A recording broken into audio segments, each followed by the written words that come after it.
औज़ुबिल्लाहिमिनश्शैतानिर्रजीम बिस्मिल्लाहिर्रहमानिर्रहीम। मैं अख्तर जोका ते सारे बिरावां नूं जी आयां नूं आखदा।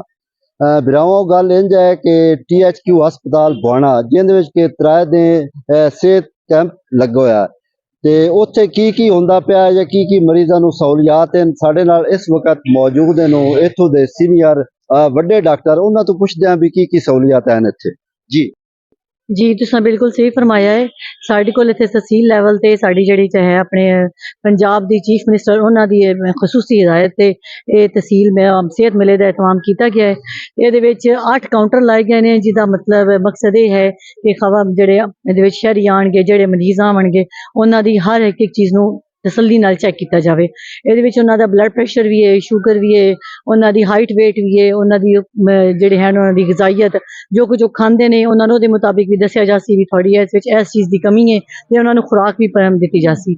और सीनियर डॉक्टर जेहड़े ने साढ़े तहसील लैवल दे वो सारे बैठे ने जिहदे विच सारा कुछ जो अपने मैडिकल स्पैशलिस्ट भी हैं उहदी बीमारी के मुताबिक उन्हां नूं उहदे मुताबिक हिदायत दसन।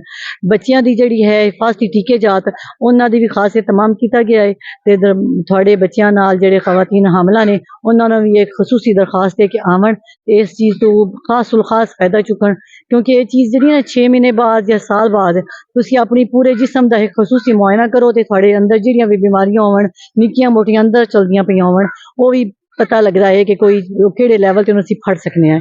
ते मैं इन्हां दा शहरियां नाल बड़ी खास मेरी पुरजोर अपील है कि मेहरबानी करके आवन ते इस मेले तो खास उल खास मुस्तफीद होवन जेड़ा कि बिल्कुल फ्री है। इहदे विच कोई तुसां पैसा नहीं देना, तुसी बस अपना कार्ड लैके आना है या अपना कोई फोन नंबर लैके आना है। तो मेहरबानी करो ये चीज़ है जी साढ़े CO हैल्थ DC साहब के इंस्ट्रक्शन के मुताबिक जो सानू दसिया गया है वो मुताबिक इसनूं कामयाब बनाने साड़ी बहुत ज़्यादा हेल्प करन ये है सारा तुहाडा ही फायदा। बहुत मेहरबानी जी बिल्कुल तुसां डॉक्टर साहब दी गल्लां सुनियां उन्हां आख्या भी सेहत ते जिंदगी है जे जिंदगी नहीं तो कुछ भी नहीं ते ये 3 दे सेहत मेला सेहत कैंप जारी रहना है। तुसी जिथे भी हो जिथे वसदे पे बुआना दे विच हो आस पास हो ते फ्री दवाइयां मिलदियां पईयां ने इस सेहत तू फायदा उठाओ।